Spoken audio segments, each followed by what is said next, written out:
Welcome to this Dreamweaver tutorial. My name is Daniel Walter Scott and I'm a trainer here at Bring Your Own Laptop. This training course is for people new to web design and new to Dreamweaver.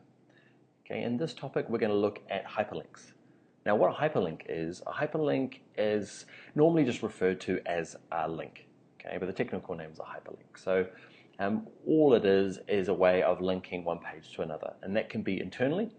Okay, so it can be a page like a navigation, so going to your contact us page, your about us page, to your product pages, or it can be a link to another site, so a link to an external site. And that's what we're going to be doing in this exercise. We'll look at doing navigation in a later tutorial, but in this one, let's look at doing a hyperlink. We're going to turn this part of the website down here where it says site designed by, and it's got my name. Okay, I'm going to get it to link to my website. Okay, so when people click on it, it'll jump out to my website. Okay, so first of all we need to do is highlight this bit of text. So I've highlighted the words Daniel Walter Scott. And there's two ways of doing it. I'll show you the first way, which is the nice simple way. It's under Insert, okay, and under Hyperlink. Okay, so if you click on Insert, click on Hyperlink, okay, we'll get this little window. Let's put the text through nice and easy. Now the link, this is where it's going. Now I want mine to link to an external website. And what we need to do is put in the full URL address, which means I need to put in all the junk at the beginning, which is http:// dot. Okay, so you need to make sure all of that goes in. Okay, sometimes it's easy just to copy and paste from Google's URL. Okay, or yeah. So what we're going to do in this one is let's get it to go to Bring Your Own Laptop. Okay, it's where I work as a trainer, and target. Okay, target, you've got a couple of options. You've got two options. You've got blank and self.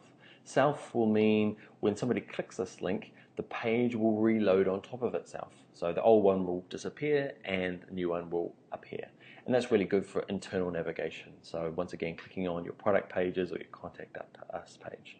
What we want for this one is we want blank, because what this will do is when I click on this link, it'll actually leave the current window there and open up a separate window, either open in a separate window or in a separate tab. Now in Google Chrome and Firefox, it opens up in a new tab, and in Internet Explorer and I think Safari as well, opens up a brand new window, which is, you can't control that, okay? But so you've got blank or self. If I leave this empty, okay, put nothing in the target, okay, it will default to self. Okay, but so for this one, I want it to go to blank. Now the title is really important. It's important for two reasons. One is for screen readers, which means that people that are visually impaired, they use a program to read websites, and what it does is it reads them what's going on the page, and it'll get to this link, Daniel Walter Scott, and read the title, and this will be descriptive, okay, telling it where it goes. So this is going to be my web design company. So say somebody really likes this lovely, beautiful design I've done, okay, even though it's Times New Roman and black, okay, when they click on this link, it will take them to this website, and this is the stuff they get read out to the screen reader. Now that's one reason. The second reason is that Google uses this to help understand where it's off to. Okay, so what you want to do is make sure you use good keywords. It's good for your SEO, your search engine optimization. Okay, so make sure you use clear, good keywords describing where it's going.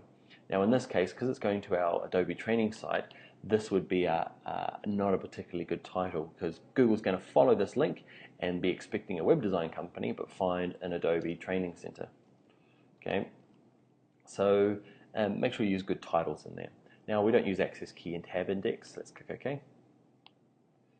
Alright, so you can see here my text has gone a lovely shade of blue, and it's underlined. Okay, that's the default colors for a hyperlink or just a link.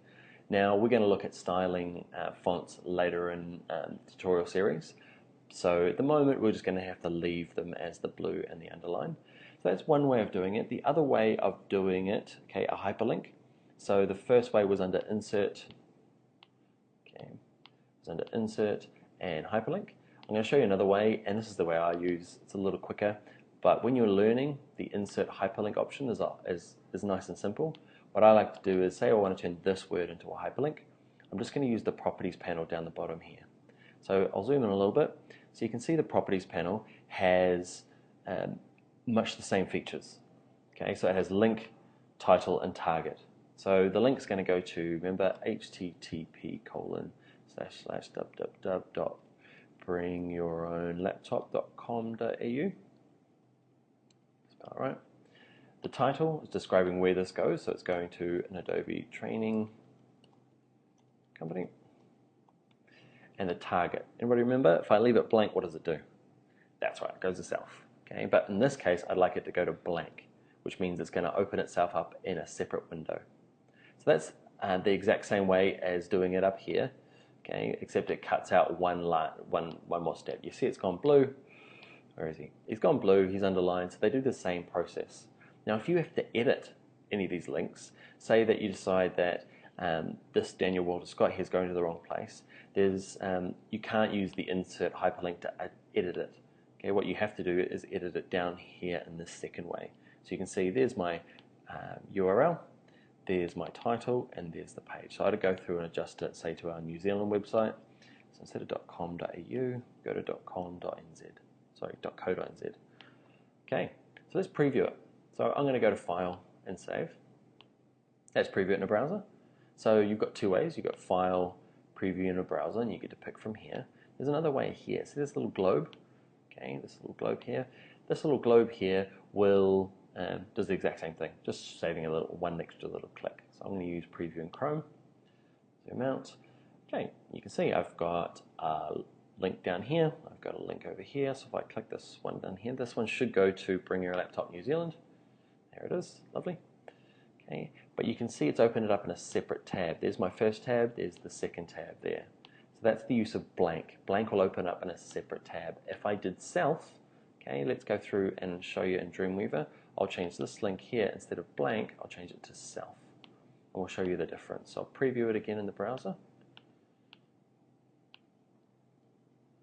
Okay, so this one here opens up a new tab. This one here replaced the tab that it was at.